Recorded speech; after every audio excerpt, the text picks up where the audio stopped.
Najeriya ko ya kace dan wuta azabar ta yau daban ta gobe daban wallahi tallahi kaga an mana azabar man fetur mun shanye aka ce to bari a hana mutan ma muna kwana na tara ba wutan ne ba kenan ga fatara da talauci da man fetur jam'iyyar APC ba mulki take na demokradiyya ba mulki take na gurguzu mulkin har gwara mulkin soja wallahi gwara ce shugabannin Najeriya zo su mulki Najeriya to ai matsoraci ne abba tun yaushe tunda aka bashi dama har aka aka wannan jeren ko zan ce jere dan jere akai dan ba dabe akai ba jere akai da a wannan lokacin ya ware ya tsaya da kafarsa ciyamomi su ne yanzu sun aka ce za a ba ciyamomi giram bayan da zai gwamna da su in dai ya saba mai gidansa a yanzu in dai wannan ya ce ciyamomi kar su yi shi wallahi faduwa zai ai lokaci ya riga ya kure mai zaɓen ƙananan hukumomi ko wasan kwaikwayo ai wannan abin daidai yake da wasan kwaikwayo kamar yaya a Plateau mu jam'iyyar mu ta PDP ta ba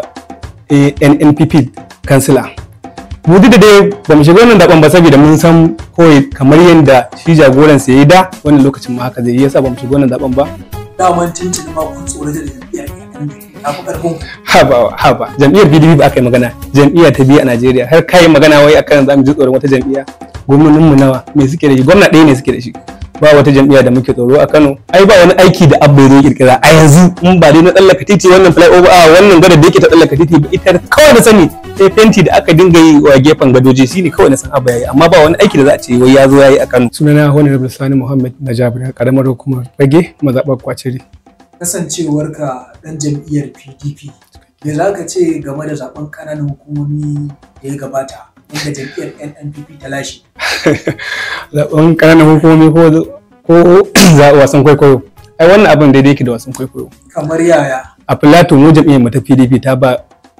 NNPP kansila mu duk da dai ba mu shiga wannan zaben ba saboda mun san koyi kamar yanda shi jagoran sa yayi da wannan lokacin ma haka zai yi yasa ba mu shiga wannan zaben ba saboda akwai zaben shugabanci da muka yi idan muka raba abin biyu to ba zai yi ba ba za mu yi kitso da kwarkwata muka yi zaben mu na shugabanci mu za mu shiga wannan shirman da aka yi daman tuntuni ma kun tsoro da jam'iyyar NNPP ta fi karfin haba jam'iyyar PDP ba aka yi magana jam'iyya ta biyu a Najeriya har kai magana wai akan za mu ji tsoron wata jam'iyya gwamnatin mu nawa me suke da shi gwamna ɗaya ne suke da shi ba wata jam'iyya da muke tsoro a Kano kuma hasali ma bi izinin da su da ciyamomin nasu gaba ɗaya su koma jam'iyyar mu ta PDP mai albarka amma kana wannan magana ne yayin da ake ga jam'iyyar ta PDP ta mutu a nan Kano a Kano din ba ga zaben da muka na congress ba na shugabannin jam'iyya sai dai duk da dai ba wani mutane da aka ɗiba mazaɓu ne mutum 8 aka ɗiba aka zo da su ba ga taron da yanda garin ya cika ma in ka bi can bangaren kaso sabon gari da yake asiri in sabon gari ne ba wata hanya dole kashe hanya aka dawo ana bin airport road saboda ba hanya jigawa ne suka zo daga Kano in doguwa tudun wada kai ko albasu ko ina da Kano an zo kuma mu duk mazaɓu mutum 8 aka ɗiba aka zo aka wani taron amma zaben nan an jiyo wasu bangaren suna cewa amma a yi shi ba a wasan kwaikwayo ne kenan yau ma na ji suna can suna wani tatsuniya dan sun tara su jagororinsu na dan ba ce masa na PDP ba sun je tare wata kungiya can wai yan bangaren little ne da wane ne Sadiq su suka haɗu suna wani taro ina jin wani mamina Babalami yana magana cewa wai ai jagoran su wai shine na in za a fidda mutum 7 su ne in za a fidda mutum 32 na ruwan da mutum 32 ko yau ka shigo jam'iyyar PDP ka yanki katin jam'iyya to kai daidai kake da wanda aka bude jam'iyyar da shi tun asalin da yawwa saboda haka da wanda ya shiga jam'iyya yanzu da wanda ya shekara 100 in ma shi ya kirkiri jam'iyyar PDP duk ɗaya ne a yanzu ɗaya ne jam'iyya ɗaya ce ba wani wanda ya girma wannan da wannan indai kada ka shiga jam'iyya ɗaya ne ba mu rawa mu da wannan tsarin su suke wannan magana tasu suna ni har ina jin mamaki da wannan bawan Allah na Balaya Ubaiko mutum wallahi Balaya Ubaiko ya little ya fi Sadiq Wali mun zauna Sadiq Wali ni da kaina a zaben 2019 mutanen da yan kungiyoyi da je muka zauna da su akan Sadiq Wali din kuma na kai su da Sadiq Wali din Allah yawa da su Baiko wallahi ya fi little ya fi Sadiq Wali amfani a PDP amma wai koma wancan bangaren mu in da a tafiya ɗaya da shi wallahi za mu zauna kaga wallahi bai sanni ba amma Bala Baiko ya fi Sadiq Wali ya fi little amfani a jam'iyyar PDP ya fi su mora wa jam'iyya yaushe ne ya kamata ku zauna ku dinta baraka tsakanin ku da saboda tunkarar harkokin siyasa da ka iya bullowa nan da shekarar 2027?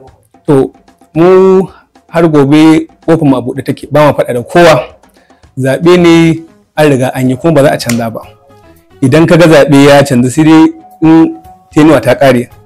Kofar mu a buɗe take, mu ba faɗa muke da su ba. Su suka ja layi suka ce su ba yanda uwar jam'iyya ta bari a zo a yi congress, su suka ce ba su yarda da wannan tsarin ba. Sun je kotu ta ce ba ta da hurumi, abin da jam'iyya ta yi shi za a yi.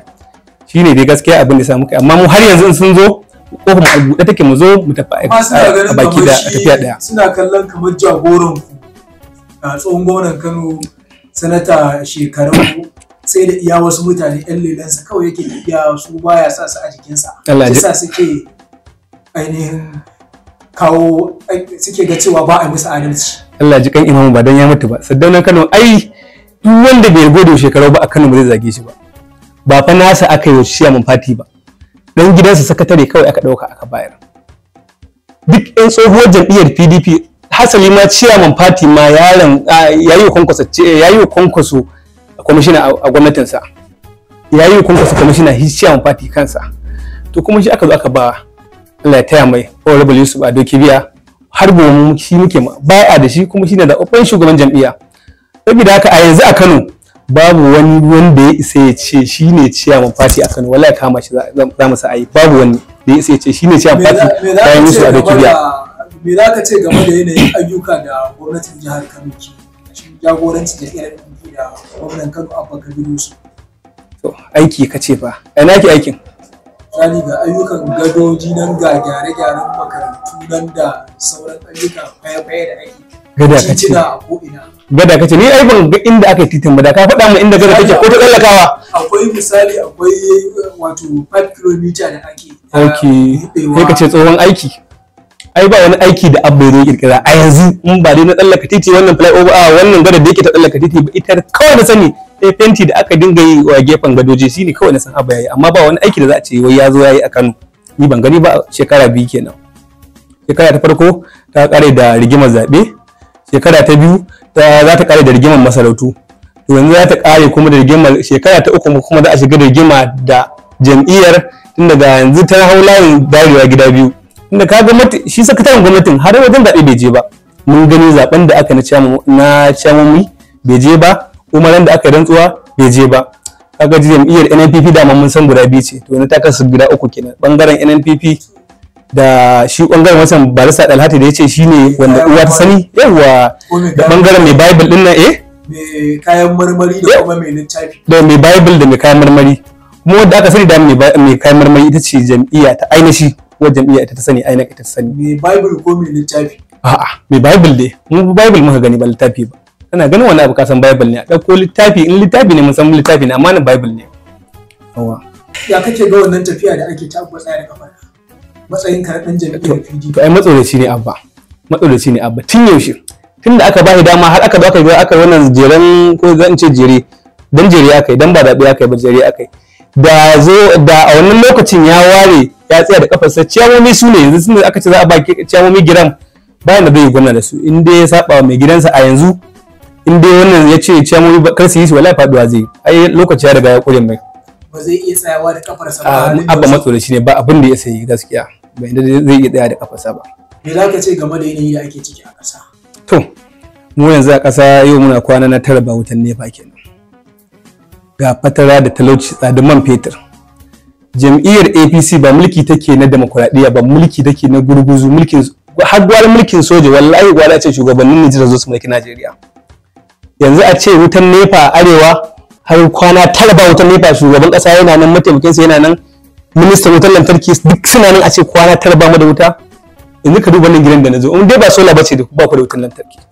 To me amfani, me ai ba gwamnati a Najeriya za a ce, in dai da gwamnati ba za a bari wannan abun bandis in kasa maganin su, ba tsaro, ba wutan nefa, ga man fetur yadda aka zanga-zanga fa muka fito aka je aka yi zanga-zanga akan lalle ta lumana akan a rage kuɗin man fetur, ma ƙarshe tsarawa duk iya abin da ake so. Gyara suke a ina gyaran?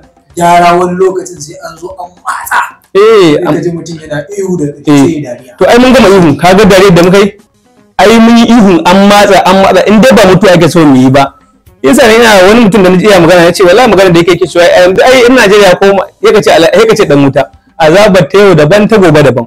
Wallahi tallahi kaga an mana azabar man fetur mun shanye aka ce to bari a hana mutan ma yanzu kwana tara a ce ba wuta arewa duk jagororin nan me amfanin Barau Maliya iya duk DSP Barau Maliya baka da wani amfani a Kano baka da wani amfani a arewacin Najeriya a ce wai kana duk matsayinka na DSP a ƙasa ba za ka iya sanatocin nan gaba ɗaya sun zaɓe ka a Fabio bai samu ƙuri'ar da ka samu ba za ka iya kira wasu sanatoci akan ajalayi da shugaban ƙasa akan wasu abubuwan ƙarin man fetur ba ya sanar da ku zai ƙara kuɗin man fetur ba za ku iya jan layi akan wannan bangaren ba. An zo wutan nefa har zuwa yau ni ban ji sanda aka ce ga Barau ya magana akan wutan nefa ba. Amma ana ta ganin sa yana ta raba abubuwa na alkhairi. Ana ta wanka gara ne. Yana ta raba motoci da abubuwa na alkhairi. Motoci da yake rabawa duk wannan bai isa ba. Bai isa ba. Wa yake ba motar? Waɗanda suka wahalta mai tun baya su yake ba ai bai biya ba. Ba zai biya waɗanda suka bai wahala a baya ba. Kala nawa yana sanatan. Har dan ya zo idan ya raba wannan abububuwan har da za a ce wai yayi wallahi muna zaurcin sa mai dawo jam'iyyar PDP saboda mu a yanzu tim a APC ma rabu guda biyu. Tim din T Gwarzo su Ganduje su babba dan Agundi su Abdullahi Abbas su ga sunan dai tim din su daban ne. Tim din T Gwarzo da su Ata namu na Fage tim din su ma daban ne. Kuma wannan rigima insha Allah za su ci gaba da yin sa har sai sun je kasa bi iznillahi rigima nan ta sa ba ta mutu ba.